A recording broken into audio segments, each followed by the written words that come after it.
પાટણના વામૈયા ગામમાં 23 માર્ચે યોજાનાર ઠાકોર સમાજનું મહાસંમેલન અચાનક મોકૂફ રહેતા ઉત્તર ગુજરાતના રાજકારણમાં ગરમાવો આવી ગયો છે. કોંગ્રેસના નેતા અને ઠાકોર સમાજના આગેવાન બળદેવજી ઠાકોરે આ મામલે સોશિયલ મીડિયામાં એક વિડીયો શેર કરીને વેધક સવાલ કર્યા છે, જેનાથી વિવાદ છેડાયો છે. સંમેલન રદ થતા બળદેવજીએ કોઈનું નામ લીધા વગર સીધું નિશાન સાધ્યું. તેમણે આક્ષેપ કર્યો છે કે કેટલાક લોકોએ પોતાના વ્યક્તિગત લાભ માટે સમાજને સંગઠિત થતો અટકાવી દીધો છે. ગુજરાતમાં ઘણા બધા બનાવો બને છે, પણ કોના વરઘોડા નીકળે છે અને કોના વરઘોડા નથી નીકળતા. પાટણની જે મેટર હતી, વ્યક્તિગત ઝઘડા કોઈને હોઈ શકે, એની સામે કોઈને વાંધો ના હોય.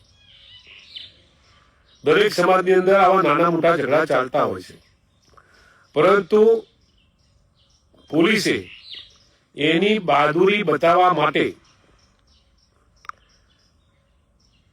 જે જાહેરમાં વરઘોડો કાઢી અને જે બે રહીમથી મારવામાં આવ્યા હતા તમતદારોને,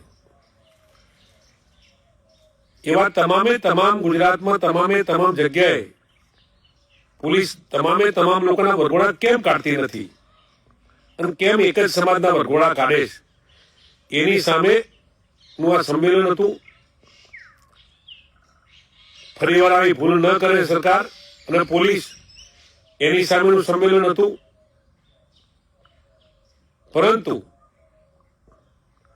શું બન્યું એમાં મારે પડવું નથી.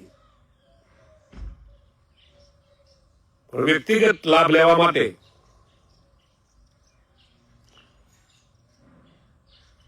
સમાજને સંગઠિત થતો અટકાવવા માટે સમગ્ર ઉત્તર ગુજરાતમાં ઠાકોર સમાજ એક થતો હતો, એને બ્રેક મારવાની જે કામગીરી થઈ છે એ મારી દ્રષ્ટિએ વ્યાજબી નથી. હું ફરીવાર કહું છું કે સરકાર વારે વારે વરઘોડાના નામે આવા કૃત્યો ન કરે, એના માટે આપણે એકતા બતાવવાની હતી. કોઈ રબારી સમાજ હોય કે કોઈ પણ સમાજ હોય, એની સામેનું આ સંમેલન નહોતું. પરંતુ સમગ્ર ઉત્તર ગુજરાતની અંદર ઠાકોર અને દરબાર સમાજ એક થઈ રહ્યો હતો, ક્ષત્રિય સમાજ એક થઈ રહ્યો હતો. એ સમાજ એક ના થાય, એક ખાટલે ન બેસે, એક મોડવે ભેગા ન થાય અને એની એકતા તોડવા માટેનું જે ષડયંત્ર હતું એ આજે સતું થયું છે. કોને કર્યું કે કોને નથી કર્યું એમાં મારે પડવું નથી.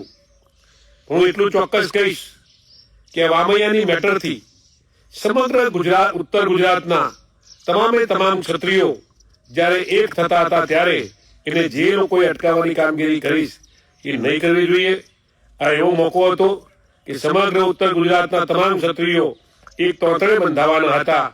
એ તોતણેના બંધાય એની જે મનસા મેલી હતી એ બહાર આવી છે.